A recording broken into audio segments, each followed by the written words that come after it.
Nah, tapi satu lagi nih yang memang menarik ya, yang ditunggu oleh teman-teman pemirsa TVmu gitu ya, terkait dengan seperti apa sih sebenarnya proses UM Surabaya itu bisa mensponsori, saya nggak tahu bahasanya, mensponsori atau mensupport atau seperti apa, tepatnya seperti apa kepada klub Persebaya. Selain karena Pak Rektor ternyata bonek mania ya.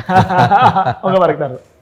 Oke, jadi begini, dulu kita kan kalau iklan itu di billboard ya, di billboard itu yang mungkin ada 3 titik yang Ya. waktu kita mengawali sekitar tahun 2016. Jadi itu konvensional lah ya, pakai billboard begitu billboard ya. konvensional, kadang juga pakai spanduk kan begitu. Betul. Nah, akhirnya kita eranya kan sudah era medsos sekarang ini kan gitu. Nah, era medsos itulah yang kemudian ada perubahan dari bagaimana kita mempromosikan UM Surabaya kan gitu. Nah, kita melihat Persebaya Surabaya itu kan klub profesional. Betul, dan sangat terkenal. Nah, klub ada 3 indikator ya. Klub dikatakan profesional itu. Klub sepak bola itu. Yang pertama ada fan equity, nah social equity dan away equity. Nah itu yang fan equity itu seberapa besar atau seberapa banyak supporter gitu yang dimiliki oleh sebuah klub sepak bola. Nah kita tahu rata-rata tim perserikatan yang basicnya sebelum ada tim perserikatan itu supporternya rata-rata banyak. Ya. Nah kemudian ada social equity. Nah inilah yang menjadi bidikan kami. Social equity itu adalah bagaimana sebuah klub profesional itu bisa mempromosikan diri melalui berbagai macam media sosial. Mulai dari followernya, viewernya ya, kemudian apalah istilahnya gitu. Yang itu dimiliki oleh Persebaya. Yang ketiga away equity. Away equity itu ketika sebuah klub bertanding di kandang lawan, ini menjadi daya tarik supporter lawan untuk menonton. Ini ada branding yang lain ini ya. Big match kan begitu. Apalagi kemudian satu klub ini bisa bertandang ke seluruh Nusantara kita. Betul, ini ya. Itu kan begitu. Ya. Nah, itulah yang kita lihat. Persebaya ini memenuhi 3 kriteria ini. Maka ini Persebaya ini klub profesional. Nah, yang kemudian dengan fan equity itulah itu yang menjadi bidikan kami. Kami ingin membranding kampus UM Surabaya ini paling tidak itu dikenal masyarakat Surabaya. Ya, minimal itulah ya. Iya.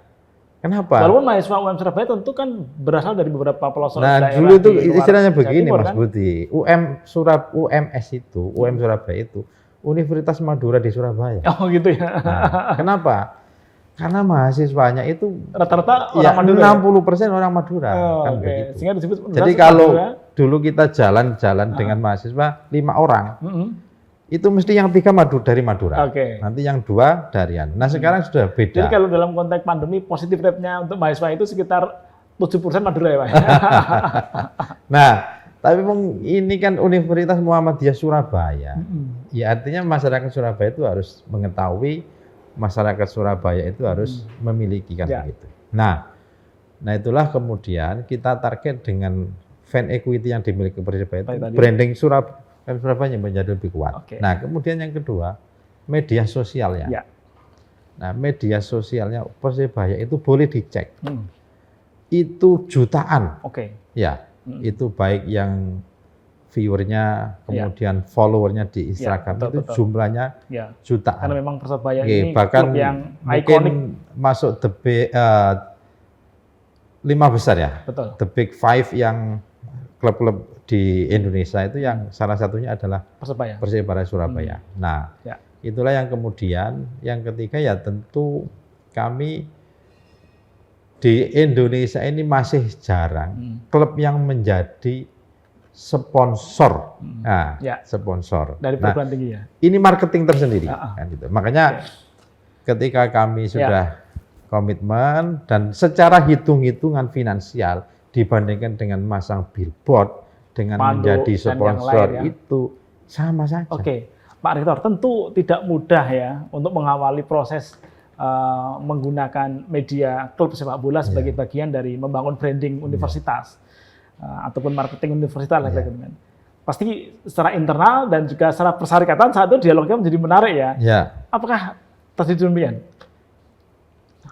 Ya, pada awal sebelum kemudian akhirnya kemudian ternyata langkah kita tepat. Saya sih tidak pernah mendengar gitu ya di kampus ya. Kalau di kampus sih karena mungkin dosen-dosen kita, mahasiswa kita juga bonek mania kan gitu ya. Di konteks wilayah mungkin Pak. Nah, ya kalau di konteks persyarikatan itu mungkin iya sebagian kita dengar kayak gitu. Ya bahasanya macam lah. Oh, duit karena pikiran mereka itu besar menjadi sponsor. Padahal ya enggak juga.